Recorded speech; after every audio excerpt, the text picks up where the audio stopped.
वजीर civil supplies व आबपाशी N उत्तम कुमार रेड्डी ने कहा कि आइंदा लोकसभा इंतखाबात में कांग्रेस के मरकज में इख्तिदार में आने पर मुस्लिम अक़लियतों को उनके पर्सनल लॉ पर चलने की मुकम्मल आज़ादी दी जाएगी और कांग्रेस हुकूमत ये यकीनी बनाएगी कि हर शहरी की तरह अक़लियतों को भी लिबास, खुराक, ज़बान और शख्सी क़वानीन के इंतखाब की आज़ादी हो। उन्होंने कहा कि लोकसभा इंतखाबात में 14-15 सीटें जीतकर तेलंगाना कांग्रेस पार्टी मरकज़ में आने वाली कांग्रेस ज़ेर क़यादत हुकूमत की तश्कील में अहम रोल अदा करेगी।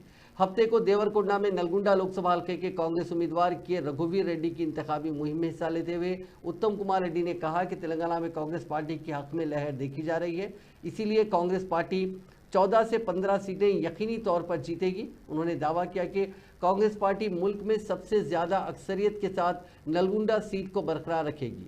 उत्तम कुमार रेड्डी ने जोर देकर कहा कि बीआरएस और बीजेपी को लोकसभा इंतखाबात में वोट मांगने का कोई हक नहीं है। अपने 10 साल दौरे हुकूमत में बीआरएस और बीजेपी ने तेलंगाना को नज़रअंदाज किया और धोखा दिया है। आंध्र प्रदेश की तंजीमियों के कानून में किया गया एक भी वादा मरकज़ की मोदी हुकूमत ने पूरा नहीं किया, जबकि बीआरएस खामोश तमाशाई बनी रही। इसी तरह बीआरएस ने तेलंगाना को कर्जों के जाल में ढकेलते हुए अवाम के हज़ारों करोड़ का पैसा चोरी किया।